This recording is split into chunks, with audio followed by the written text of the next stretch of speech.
Welcome everyone to our channel Conceptual Learners. आज हम class 9 science exam के लिए जो फर्स्ट चैप्टर्स हैं उनके एमसीक्यू यहाँ डिस्कस करेंगे। आई होप आपको वीडियोस अच्छी लग रही होंगी। चैनल को लाइक शेयर सब्सक्राइब करें। ये जो वीडियोस हैं ये आपके जो भी कॉम्पिटिटिव एग्जाम्स आप दे रहे हो KVS ट्रिपल SB एनवीएस सब में हेल्पफुल रहेंगे। साथ में जो बच्चे हैं क्लास 9 के जो है उनके लिए भी ये जो है प्रिपरेशन के लिए जो है काफ़ी यूजफुल रहने वाली हैं। So let's start. First question is chapter 1 का matter in our surroundings. First question is which one of the following sets of phenomena would increase on raising the temperature? इसमें से कौन सा phenomena है जो आप temperature को increase करते हो तो increase होएगा? A. Diffusion. B. Evaporation and compression of gases. B. Evaporation, compression of gases, solubility. C. Evaporation, diffusion, expansion of gases. D. Evaporation, solubility, diffusion and compression of gases. So अगर हम first option की बात करते हैं तो diffusion है वो हमारा टेम्परेचर इंक्रीज करने पर इंक्रीज होता है। एवोपरेशन जो है वो भी डायरेक्टली प्रोपोर्शनल होता है, टेम्परेचर के जितने इंक्रीज करोगे आप उतना ही एवोपरेशन की प्रोसेस भी ज़्यादा तेज़ी से होगी। लेकिन जो कंप्रेशन ऑफ गैसेज है ये जो है इसका जो रिलेशन है टेम्परेचर के साथ में वो कैसा होता है, इन्वर्स होता है। जब आप टेम्परेचर को लो करते हो तब जो हमारी गैसेस होती हैं वो कंप्रेस होती हैं, तो यहाँ पे ये जो कंप्रेशन ऑफ गैसेस है वो यहाँ पे नहीं आएगा। नेक्स्ट ऑप्शन देखते हैं, एवोपरेशन अगेन इसमें इंक्रीज होगा, कंप्रेशन ऑफ गैसेस अगेन ये हमारा डिक्रीज होता है। सोलिबिलिटी जो है सोलिबिलिटी भी जो है इंक्रीज होता है जैसे जैसे आप टेम्परेचर को इंक्रीज करते हो, लेकिन वो एक लेवल तक इंक्रीज होता है। उसके बाद अगर हमारा सोल्यूशन सुपर सैचुरेटेड हो जाता है तो उसके बाद फर्दर हम सोलिबिलिटी को इंक्रीज नहीं कर सकते हैं, लेकिन ओवरऑल ये इंक्रीज होएगा।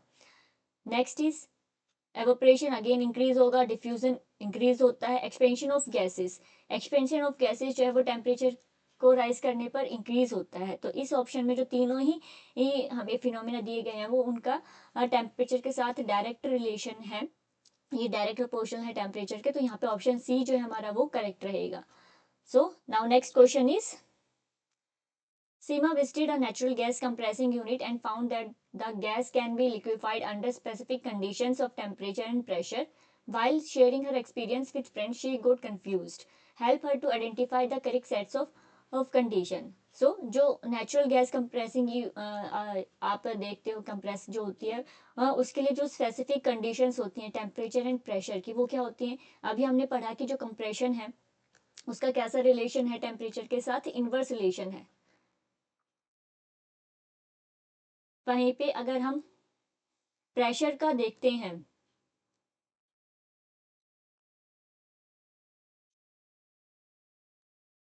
कंप्रेशन और प्रेशर का कैसा रिलेशन है, डायरेक्ट है।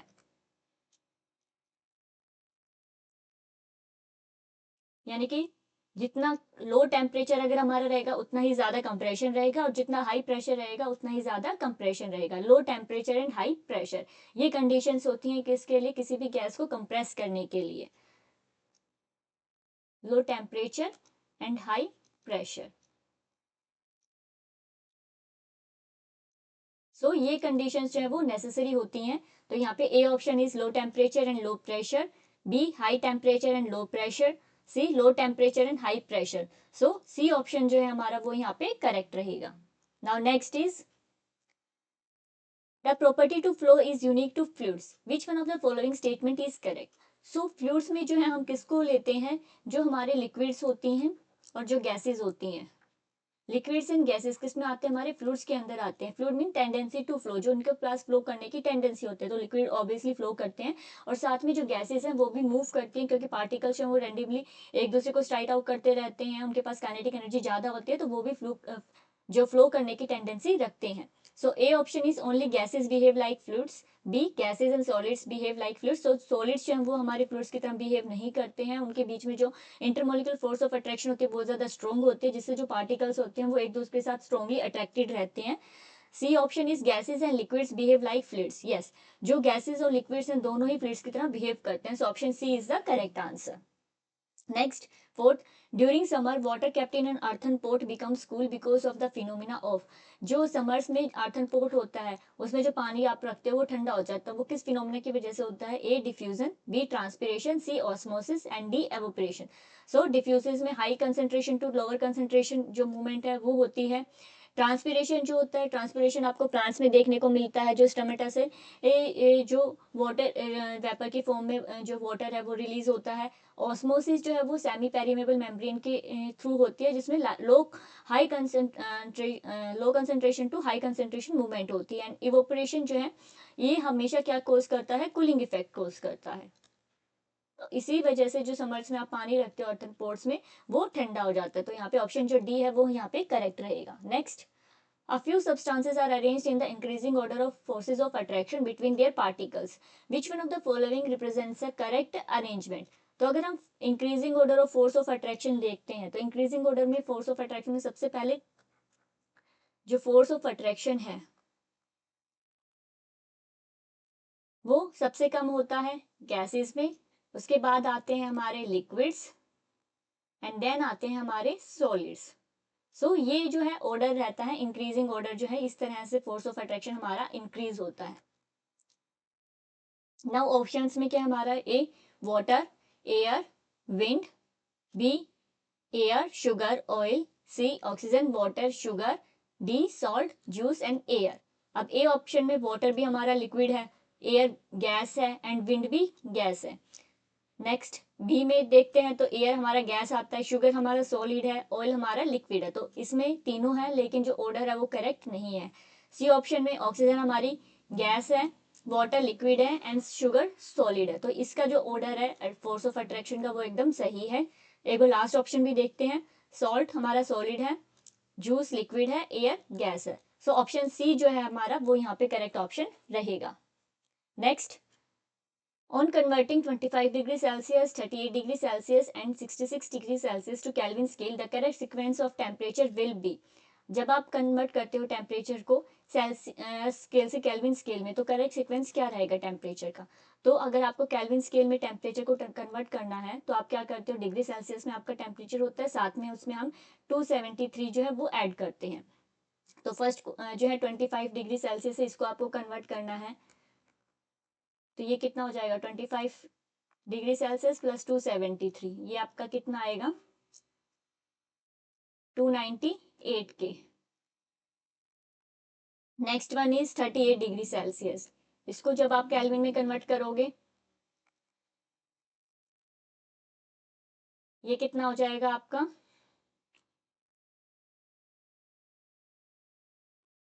311 के।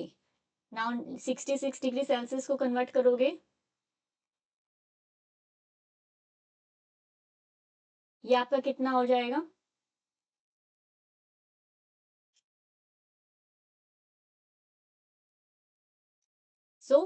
ये करेक्ट सीक्वेंस जो है वो टेम्परेचर की रहेगी। सो करेक्ट सीक्वेंस इज 298, 311 के एंड 339 के। सो ए ऑप्शन जो है वो हमारा करेक्ट ऑप्शन रहेगा इसमें। Now next, choose the correct statement of the following. A conversion of solid into vapour, solid का वेपर में कन्वर्जन हो रहा है without passing the liquid state is called sublimation. Yes, ये स्टेटमेंट सही है। नेक्स्ट स्टेटमेंट देखते हैं, conversion of vapors into solid without passing through the liquid state is vaporization। अगर वेपर जो है सॉलिड में कन्वर्ट हो रहा है without passing the liquid state, तो उसे हम वेपोराइजेशन नहीं कहते हैं, उसे हम क्या कहते हैं, डिपोजिशन कहते हैं। Next is C conversion of vapours into solid without passing through the liquid state is freezing. ये अभी हमने डिस्कस किया, वेपर से सॉलिड जो है डिपोजिशन कहलाता है। अगेन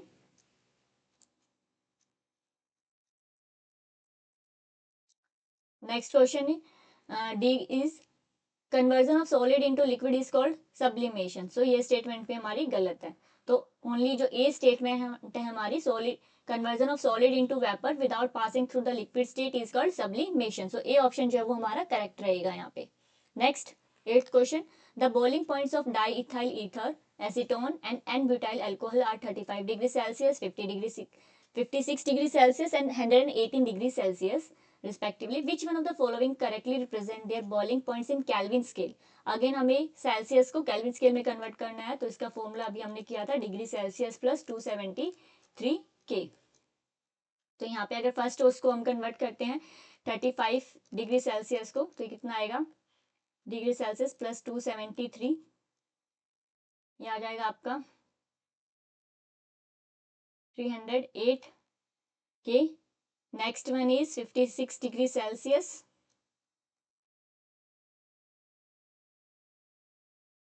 इसको जब आप कन्वर्ट करोगे तो ये कितना आएगा? 329 और लास्ट है 118 डिग्री सेल्सियस प्लस 273 के.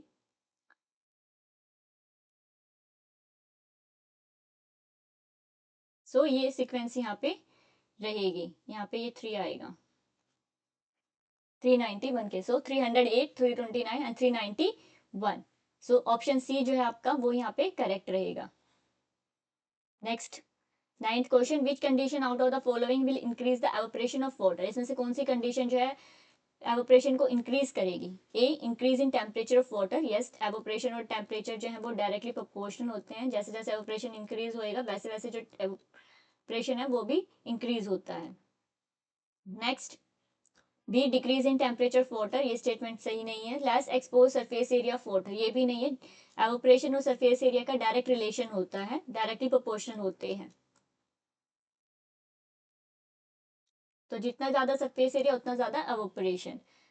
D, adding common salt to water. So इससे भी नहीं होगा, इससे डिक्रीज होता है. सो ए ऑप्शन जो है हमारा वो यहाँ पे करेक्ट रहेगा. Next 10th, in which of the following conditions the distance between the molecules of hydrogen gas would increase. इसमें से कौन सी conditions है जिससे distance जो है molecules का hydrogen gas के बीच में वो increase होगा? First, increasing pressure on hydrogen contained in a closed container. तो हमने अभी पढ़ा था कि अगर हम प्रेशर को इंक्रीज करते हैं तो गैस कंप्रेस होती है.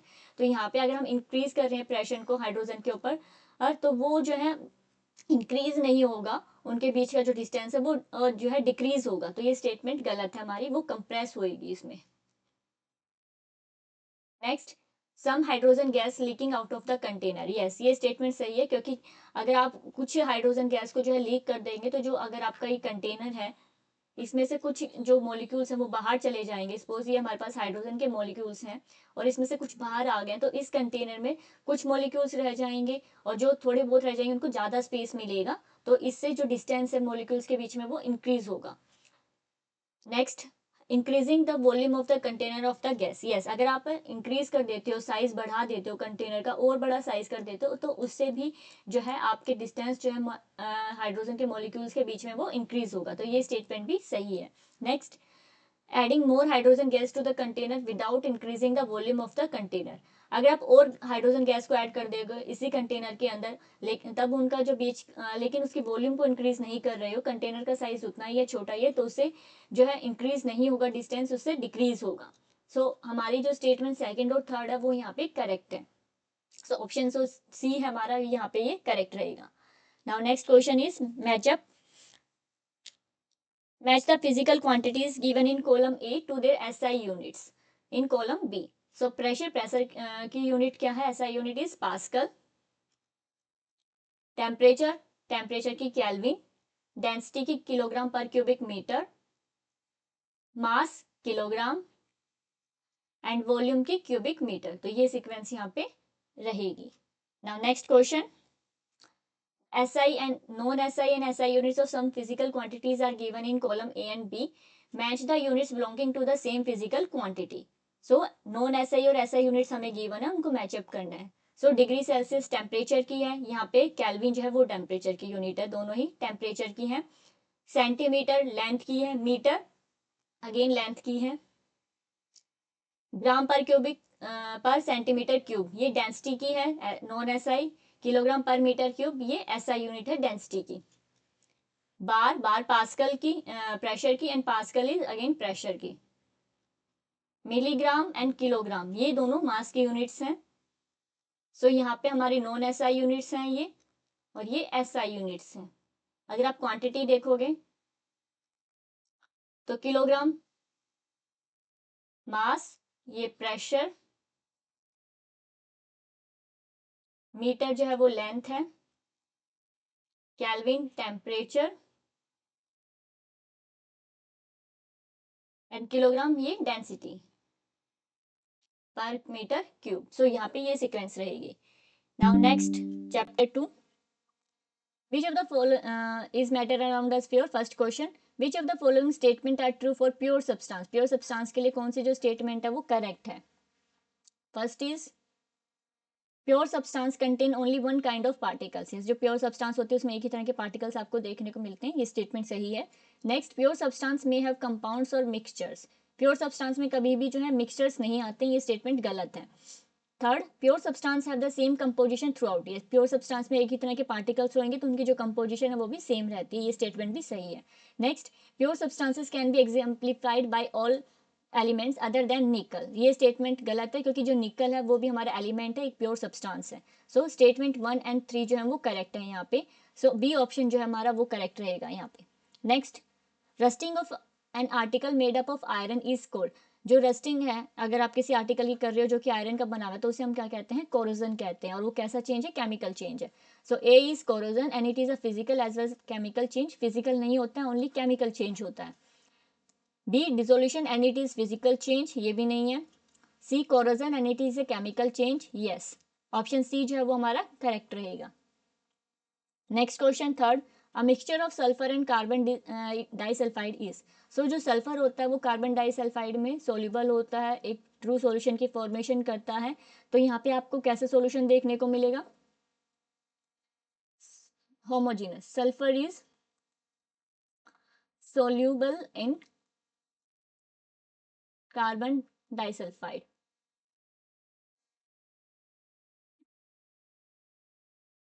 तो यहाँ पे आपको होमोजेनस सॉल्यूशन मिलता है,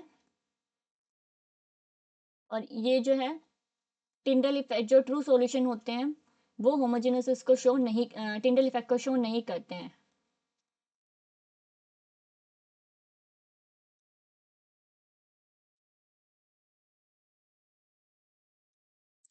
सो यहाँ पे A option is heterogeneous and shows Tyndall effect, B homogeneous and shows Tyndall effect, C heterogeneous and does not show Tyndall effect, D homogeneous and does not show Tyndall effect। So option D जो है वो यहाँ पे correct रहेगा।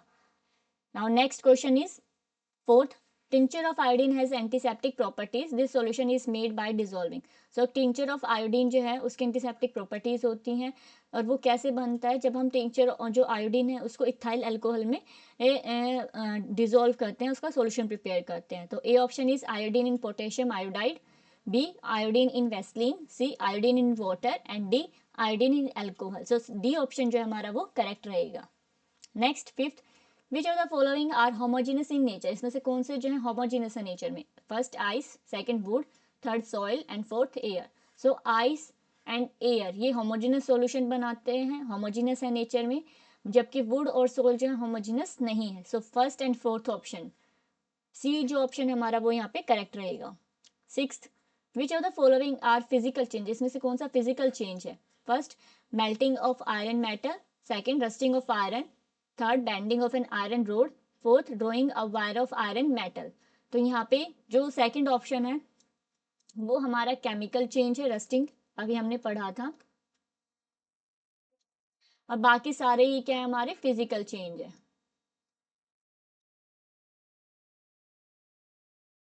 सो इसमें first third and fourth option C जो है वो यहाँ पे करेक्ट रहेगा। नाउ नेक्स्ट क्वेश्चन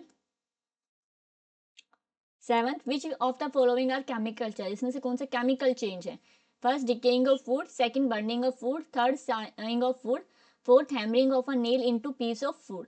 तो यहाँ पे ओनली फर्स्ट एंड सेकंड जो है वो हमारे क्या है, केमिकल चेंज है, बाकी दोनों क्या है फिजिकल चेंज के एग्जाम्पल है,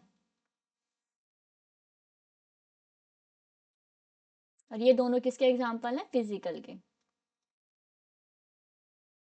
सो आपको जो भी क्वेश्चन पूछने हैं नेक्स्ट हम किस वीडियो में डिस्कस करें, कौन से चैप्टर्स को करें, उसके लिए आप कमेंट कर सकते हैं, और चैनल को लाइक शेयर सब्सक्राइब करें ताकि आपकी और वीडियोस जो हैं वो आपको देखने को मिले। तो यहाँ पे फर्स्ट एंड सेकंड जो है वो यहाँ पे करेक्ट रहेंगे, ए ऑप्शन जो है वो करेक्ट रहेगा। Now next, two substances A and B were made to react to form a third substance A to B according to the following reaction। so ये reaction हुई है यहाँ पे 2A plus B give rise to A to B। which of the following statement concerning this reaction are incorrect, इसमें से कौन सी जो है incorrect statement है ये आपको बताना है। first, the product A to B shows the properties of substance A and B, ये statement गलत है, क्योंकि जो ए टू बी बना है ये एक नया प्रोडक्ट बना है, ये अपने कंस्ट्रेंट जो कंपोनेंट्स हैं उनकी प्रॉपर्टीज को शो नहीं करेगा। Second is the product will always have a fix composition, ये स्टेटमेंट सही है, इस प्रोडक्ट की हमेशा फिक्स कंपोजिशन रहेगी जिसमें ये दोनों कंबाइन हुए हैं। Third, the product so form can not be classified as a compound, ये स्टेटमेंट भी गलत है, ये कंपाउंड आप की फॉर्मेशन यहाँ पे हुई है। Now next,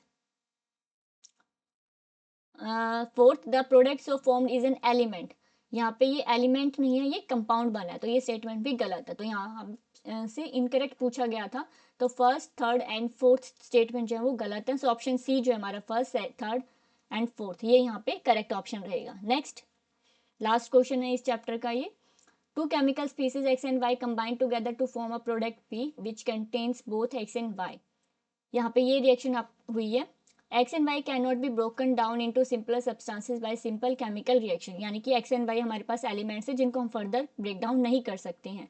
which of the following concerning the species X Y and P are correct, इसमें से कौन से जो है स्टेटमेंट करेक्ट है।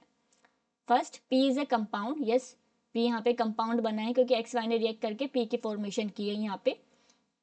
Second, X Y and Y are compounds, ये कंपाउंड्स नहीं है क्योंकि इसने पहले ही कहा है कि एक्स एंड वाई जो है उसको हम फर्दर ब्रेक डाउन नहीं कर सकते हैं सिंपल सब्सटेंस में, यहाँ पे ये एलिमेंट्स हैं।